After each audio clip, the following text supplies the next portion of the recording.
We find that there is about 1,000 years missing, which is an amnesia. There is a big jump from the Greek and Roman on the one side to what we call the European Renaissance, and there's more than 1,000 years. Sometimes it's called the Dark Ages, sometimes it's called the Medieval Age.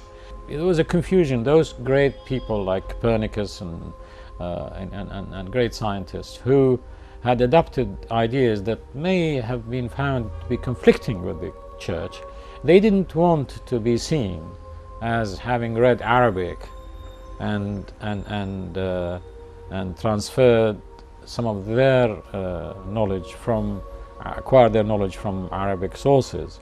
Although when they wanted to know about the Greeks and what the Greeks have done, they had to learn Arabic because there was nothing left in the Greeks. If you want to find out anything what Galen has said or Ptolemy, you can't find Greek manuscripts.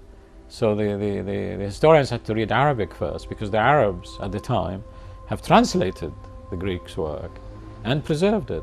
Many people, when they look at the modern numerals, we call them Arabic numerals, the 1, 2, 3, 4, which we write from left to right. But when we do calculations, any mathematical calculations and sums, what do? We start from the right to left, which is the Arabic way. It was called Arabic numerals. They abandoned the Latin numerals because you couldn't possibly do any sums, you couldn't do any equations. If Europe stayed with Latin numerals, it would have not had any advances in any industry.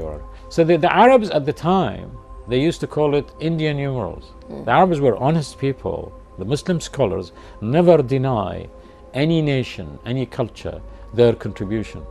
They were always very meticulous and very careful about recognizing their sources and references.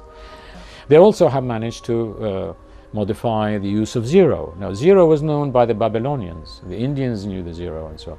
But to use the zero as a decimal was a Muslim. Unfortunately, this gap in knowledge, it was deliberate.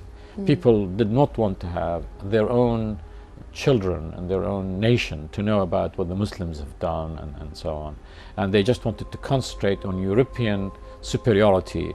When Isaac Newton said a fantastic sentence, and this sentence is on the £2 coin at the edge of every £2 coin we have in the UK. It says, "We stand on the shoulders of others." He was standing on the shoulders of giants. Yeah. So if one really dig deep and find out who before Isaac Newton, you will not go very far before you discover the great Muslim giants. Of course, Isaac Newton worked a lot on light and reflection and so on.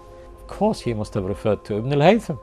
1,000 years ago, this man has revolutionized the way people used to think, the way they see. And he developed experiments to prove that. And his famous experiment is the Kamara, which we call camera today, and that means the dark room.